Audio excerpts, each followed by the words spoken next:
Otep à tous, bien-aimés frères et sœurs. Savez-vous que la guerre en Ukraine et celle de Gaza a déjà apporté à l'industrie militaire, aux grandes firmes américaines qui produisent les armes, 1,7 milliard de dollars. Vous savez ça? C'est pour ça qu'ils ne veulent pas que cette guerre s'arrête.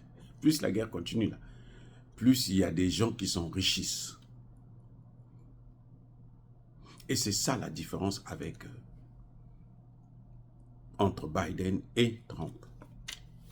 Trump veut industrialiser les États-Unis, réindustrialiser les États-Unis.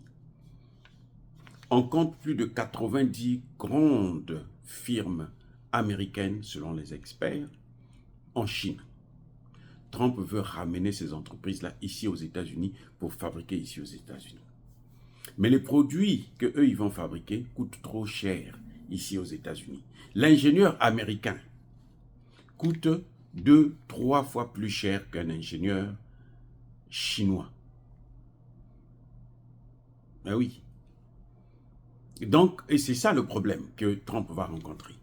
Mais, en fait, la grande différence, c'est que Trump, lui, il veut faire une guerre économique contre la Chine. Il veut mettre la Chine à genoux sur le plan économique. Eh oui. Mais, Biden, lui, il veut faire la guerre militaire parce que ça apporte beaucoup d'argent à l'Amérique profonde. Voilà exactement la différence entre les deux. Sinon, personne ne peut vous dire que non, Trump, il est mieux que les autres. Non. Trump va s'appuyer sur les taxes pour mener cette guerre économique. Alors que Biden, lui, il s'appuie sur les armes pour forcer les gens à devenir les esclaves. Maintenant, savez-vous que la Crimée, c'est la partie que c'est... En fait, la guerre en Ukraine, c'est d'abord pour la Crimée. Parce qu'en Crimée, il y a l'une des plus grandes bases militaires, bases navales, russes. Les Américains veulent installer leur base là-bas aussi. Ils veulent enlever celle des Russes pour placer leur base. Parce que s'ils ont la Crimée, si la Crimée est revenue à l'Ukraine, eh bien, l'Ukraine va demander à la Russie de quitter le territoire. Et les Américains vont venir placer leur base là-bas pour mieux surveiller la Russie. Voilà les grands enjeux de cette guerre.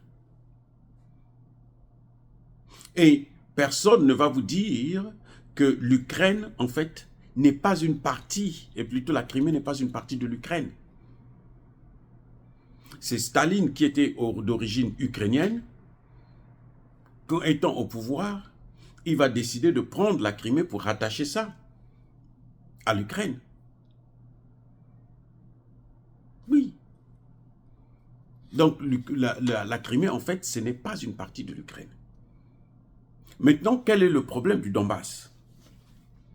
Le Donbass, c'est ce qu'on appelle le grenier de l'Ukraine. C'était même parmi les greniers de l'ex-URSS. C'est une zone où ça produit beaucoup. On n'a même pas besoin de trop d'engrais pour faire l'agriculture, ainsi de suite. Et cette zone du Donbass a déjà été achetée par les grands hommes d'affaires américains. L'Amérique profonde, là. Ceux qui sont en guerre contre Trump, ils avaient déjà acheté cette partie-là. Donc, quand l'Ukraine revendique une partie que, en fait, qu'il n'a plus jamais, qu'il n'a pas eu, qu'il a déjà perdu, parce qu'il a vendu ses terres. Donc, à partir de leur problème, c'était comme ils ont le Donbass, ils vont faire l'agriculture, ils vont faire des produits qu'ils vont vendre non seulement en Europe, mais aussi ramener aussi aux États-Unis. Parce que la main-d'œuvre coûte moins cher. C'est plus facile pour eux de produire et puis le sol est plus fertile que celui qu'ils ont ici. Manque de peau pour eux, c'est que cette zone était habitée par des russophones, c'est-à-dire des gens qui sont d'origine russe, qui parlent russe, qui ont la culture russe. Et comme ils n'aiment pas les Russes, ce qu'ils ont fait, c'est qu'ils voulaient exterminer cette population. Ils avaient déjà massacré 14 000. Et les accords de Minsk, qui étaient destinés à régler ce problème, en fait, la France et l'Allemagne avaient signé ces accords pour donner le temps à l'Ukraine, pour que l'OTAN puisse armer l'Ukraine, afin que l'Ukraine puisse faire la guerre contre la Russie. Et cette guerre, c'est ce que vous voyez là. Donc les Américains, quand ils investissent pour cette guerre, ils n'investissent pas parce qu'ils aiment l'Ukraine, parce qu'ils ne veulent pas que la souveraineté de l'Ukraine puisse être violée. Non. C'est la partie qui est la plus riche même en ressources naturelles. Donc eux, ils ont besoin de ça. Parce qu'ils ont besoin de ces ressources. Ils ont besoin de cette terre. Et c'est cette partie qui est liée justement à la Crimée. Ils veulent la Crimée pour installer leur base. Comme ils ont fait à Chagos, ils ont exterminé tous les Noirs et puis ils ont mis une grosse base militaire là-bas. Comme ils ont fait en Yougoslavie, ils ont bombardé la Yougoslavie, ils ont créé le Kosovo. Et le Kosovo, c'est une grande base de l'OTAN. Comme ils ont failli faire au Mali, mettre une base de l'OTAN au Mali. Ils ont pris le nord du Mali, c'était pour mettre une base de l'OTAN. Quand ça n'a pas marché au Mali, ils sont allés maintenant au Niger.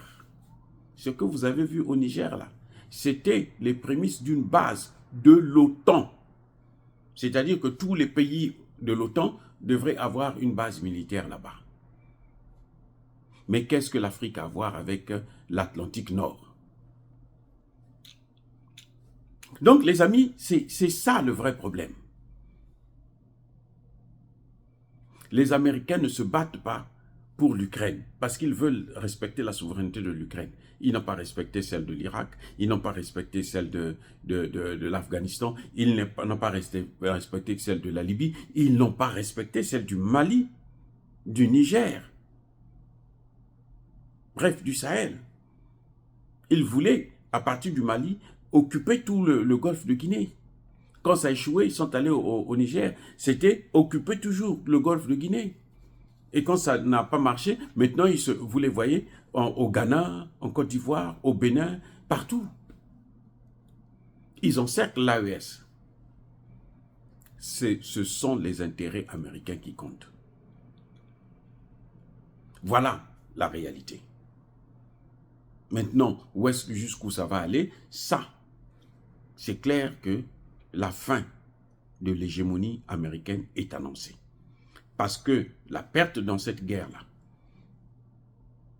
cet échec-là, va entraîner automatiquement la dislocation, la dissolution de l'OTAN. Parce que l'OTAN, c'est une machine de guerre qu'il faut absolument démanteler si le monde veut avoir la paix. Il n'y a pas une seule guerre dans le monde où il n'y a pas les Américains qui ont leur œil là-dessus, leur main là-dessus, pour tirer les grands profits. C'est ainsi que vous voyez au Soudan, en Somalie, en Éthiopie, à Gaza, au Liban, toujours les Américains sont derrière pour leurs intérêts. Les amis, soyez bénis, abondamment bénis par le Dieu de Kémid et par nos ancêtres angélisés. Mais que tous ceux qui persécutent le continent africain le piquent et le déstabilisent, qu'ils soient noirs, blancs, chinois, arabes, juifs, indiens ou qui qu'ils soient punis, maudits, foudroyés, neutralisés, écrasés, effacés par le Dieu de Kémid et par nos ancêtres angélisés. Vive l'Afrique éternelle, j'ai dit et j'assume.